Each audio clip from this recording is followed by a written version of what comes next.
Today at CES 2020, we got the opportunity to spend quite a bit of time with Samsung's newest Chromebook, the Galaxy Chromebook. And that name sounds kind of familiar because you've probably heard of Samsung Galaxy products. And that's just one of a handful of things that are very important about this Chromebook and why we think it could be the absolute best Chromebook ever made. Let's check it out.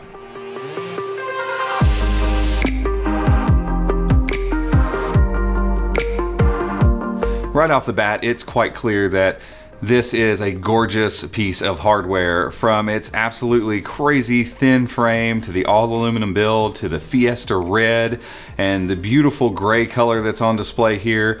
This thing is just kind of a marvel from just a laptop build quality standpoint. And what Samsung has put together here is not just an accomplishment for a Chromebook.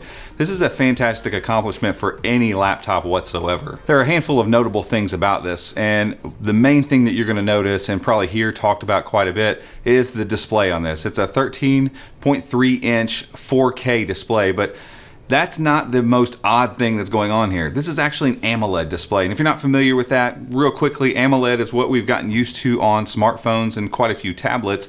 It's the type of display that gives you the dark blacks and the super punchy and rich colors, and everything just looks vibrant on screen. The reason for that is AMOLED actually is able to turn off pixels when it needs black pixels. So instead of creating a black color on the screen, it just turns them off completely. And so you get this massive contrast ratio on AMOLED screens. And so this is the first Chromebook actually with a 4K AMOLED screen. We had a 4K screen before, and we've actually had a couple Chromebooks with 4K screens, but none of them look like this. And it is striking, it's bright, it's vibrant, it is absolutely gorgeous, and one of the best displays I've ever seen on a laptop, period. Not on a Chromebook, but on a laptop. The keyboard and trackpad here are incredible as well. It feels very similar to what you get on, say, a Pixelbook or the Pixelbook Go. It's so hard in these environments to tell exactly if this is going to feel 100% like those devices in use on a regular basis, and we'll hold that until the review. But I can tell you it's minimal travel, so 1.2 millimeters of travel, and a nice click mechanism, and it's backlit as well. So, it feels great. And for a device this thin, I mean, we're talking 9 point something millimeters thin. It's crazy thin. It's the thinnest Chromebook actually that's ever been built. It's awesome to have at least that much travel. We're not talking Apple clickety-clackety keyboard here where the buttons don't move at all. It actually has some travel on it, and it feels pretty good. Not surprisingly, the trackpad is glass. It's nice and wide, has a great click mechanism. Again, everything about this Chromebook just exudes quality left and right. There's really no holes in the armor here. I mean, this thing is well put together. It is well thought out. It is well built. And in a lot of ways, it almost feels like the successor to the Pixelbook. Internally, there are a few surprises here. We've been tracking this Chromebook for a long time as Kohaku, which is one of the Hatch Chromebooks. There's a video where we talked about all this stuff and all these Chromebooks we were expecting to see in 2020. We'll link that one down below. But in general, this thing has all the latest, greatest stuff on the inside. So we're talking a Core i5 10th gen Intel chip, 8 gigs of RAM, 256 gigs of internal storage. They haven't specified whether that's NVMe storage or not, or if it's standard SSD, or if it's eMMC. We won't know that probably until we get some more review materials, but we do know that this Chromebook has been tested with NVMe storage, so it wouldn't surprise me if they threw that in as well. Additionally, there is a fingerprint scanner right there on the keyboard deck, upper right hand corner for biometric authentication. You've got Bluetooth 5.0, Wi-Fi 6. I mean, this thing is 100% across the board everything we all want in a Chromebook. All the things that you think like, man, it'd be nice to have that feature. Yep, it's got it. Oh yeah, it's got pen support too.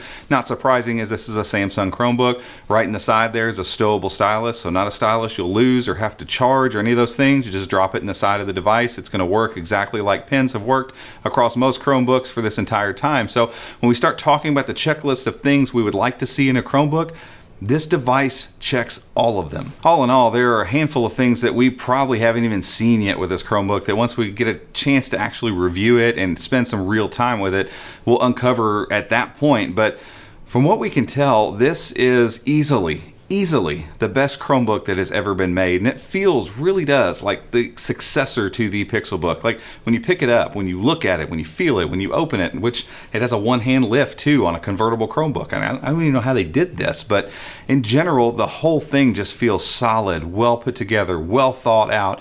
Like they really spent time deciding all the pieces that were going to go into this Chromebook and then went and made it. And for that kind of engineering, for these kind of internals, for these kind of specs and features and all the stuff that comes with this package, I know a lot of you are looking at this and going, and you heard already that it's $999. And this right now, there's only one variation, Core i5 8 gig 256 internal. And you might be thinking that's a lot of money. But think about what they charged for the Pixelbook, and this thing runs circles around it. It's built as well, if not better. It's faster on the inside. It has a 4K AMOLED display. It has a built-in pen. It's thinner. It has equally good battery life from what we're hearing, 10 hours or so. So, I mean, yeah, it's going to cost money to engineer something like this. But if somebody smaller, like even Google or, I don't know, Acer or Asus were to manufacture a Chromebook with all of these specs, I imagine it would cost even more because Samsung's got the scale. Samsung has all of the connections to get all these pieces together to make a Chromebook like this. And for this price, with these colors, the looks, the build, all these things, I just think it's kind of the right price. And I'm not shocked at all to see a $1,000 price tag.